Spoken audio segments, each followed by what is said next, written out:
Halo anak hebat. Assalamualaikum warahmatullahi wabarakatuh. Bertemu lagi dengan Bu Sinta. Hari ini Bu Sinta mau nemenin kalian belajar tematik. Tapi sebelum kita mulai, yuk kita berdoa dulu. Bismillahirrahmanirrahim. Rabbi zidni ilma warzuqni fahman. Amin. Tetap semangat ya nak. Yuk kita mulai. Hari ini kita belajar tema 5H subtema 1. Ada urutan peristiwa pada teks. Kemudian ada siklus air, jenis kegiatan ekonomi masyarakat, dan keragaman sosial budaya masyarakat Indonesia.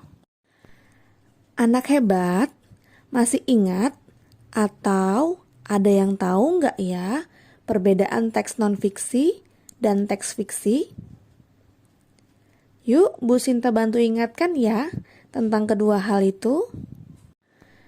Teks non-fiksi adalah sebuah tulisan yang dihasilkan berdasarkan cerita nyata. Seluruh informasi yang disampaikan dalam teks non-fiksi dibuat berdasarkan kejadian nyata atau bersifat faktual.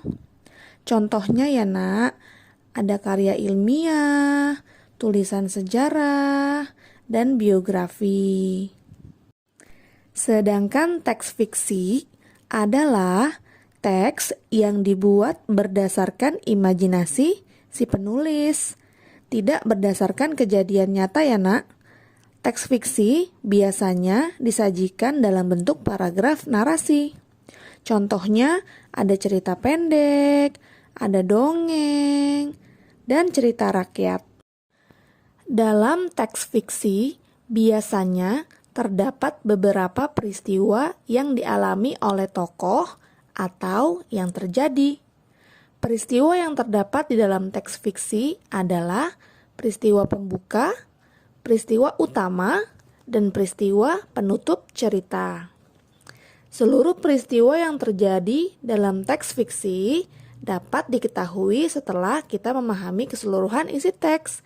Jadi kalian wajib baca dengan saksama teks fiksi tersebut. Selanjutnya, catatlah peristiwa yang terjadi dalam setiap adegan cerita tersebut. Oh iya nak, di rumah Bu Sinta lagi sering sekali turun hujan. Di tempat kalian bagaimana? Turun hujan juga tidak? Ngomongin hujan ya nak, kira-kira bagaimana ya bisa terjadinya hujan? Ada yang tahu? Bu Sinta tahu loh bagaimana prosesnya. Yuk Bu Sinta jelaskan. Sebelumnya, kalian harus tahu dulu apa itu siklus air atau siklus hidrologi. Siklus air adalah perputaran air yang terjadi secara terus-menerus dari permukaan bumi hingga ke atmosfer dan kembali lagi ke permukaan bumi. Proses terjadinya siklus air terjadi melalui beberapa tahapan. Yang pertama ada evaporasi atau penguapan. Yang kedua, kondensasi atau pendinginan. Yang ketiga, ada presipitasi atau hujan. Yuk kita lihat gambar siklus airnya. Tahapan yang pertama, evaporasi atau penguapan. Air di permukaan bumi mengalami penguapan oleh panas matahari. Air berubah menjadi uap air. Uap air menuju atmosfer. Kemudian terjadilah tahapan yang kedua, yaitu kondensasi. Uap air di atmosfer mengalami pengembunan hingga membentuk awan-awan. Awan-awan itu yang semakin lama semakin tebal mengandung banyak titik-titik air.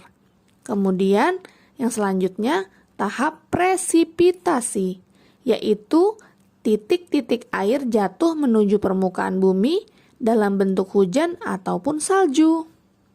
Setelah mencapai tanah, air hujan atau salju yang mencair akan meresap ke tanah dan bergerak menuju danau atau lautan. Karena adanya siklus air, jumlah air di bumi selalu tetap ya nak. Hanya bentuk dan tempatnya saja yang berubah. Selama siklus air berlangsung, air mengalami perubahan dari wujud satu ke wujud yang lainnya, tetapi akan kembali ke bentuk semula. Seperti yang sudah Bu Sinta jelaskan tadi, tahapan siklus air yang bermanfaat bagi makhluk hidup adalah hujan, yaitu pada tahapan presipitasi. Manfaat terjadinya siklus air bagi kehidupan adalah sebagai cadangan air bagi makhluk hidup, untuk aktivitas sehari-hari manusia dan hewan, untuk proses fotosintesis pada tumbuhan, dan dapat menjaga kelembapan, suhu, dan iklim di bumi. Kita kan lagi ngomongin hujan ya nak. Ada loh jenis kegiatan ekonomi yang ada jika terjadi musim hujan seperti ini. Ada yang tahu nggak ya? Yap, betul banget. Jadi musim hujan seperti ini banyak sekali yang jualan jas hujan. Manusia melakukan kegiatan ekonomi untuk memenuhi kebutuhan dan mencapai kemakmuran hidupnya. Masyarakat biasanya memanfaatkan sumber daya alam melalui kegiatan ekonomi yang mereka lakukan. Contoh kegiatan ekonomi masyarakat adalah pertanian, perkebunan, pertambangan, perdagangan, perindustrian, dan jasa. Berjualan jas hujan seperti tadi yang Bu Sinta jelaskan, termasuk kegiatan ekonomi juga ya nak. Setiap wilayah di Indonesia dapat memiliki kegiatan ekonomi yang berbeda-beda, menyesuaikan dengan kenampakan alam dan sumber daya alam yang ada di sekitar kita. Setiap wilayah di Indonesia memiliki kebudayaan yang berbeda-beda ya nak. Banyak sekali keragaman budaya yang dimiliki oleh Indonesia. Keragaman budaya yang dimiliki bangsa Indonesia adalah kekayaan bangsa yang harus kita jaga kelestariannya ya.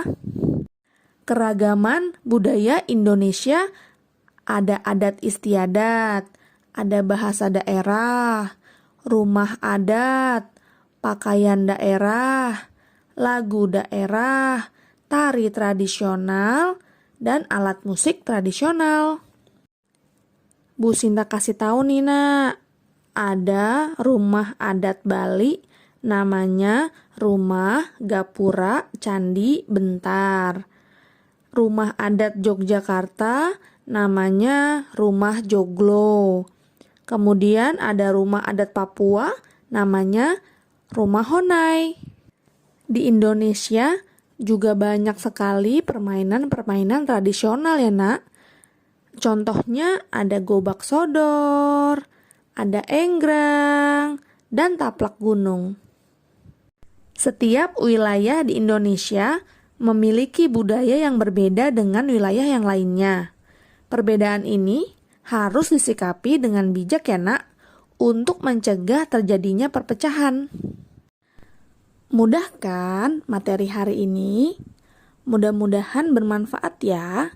Wassalamualaikum warahmatullahi wabarakatuh. Sampai jumpa di video selanjutnya.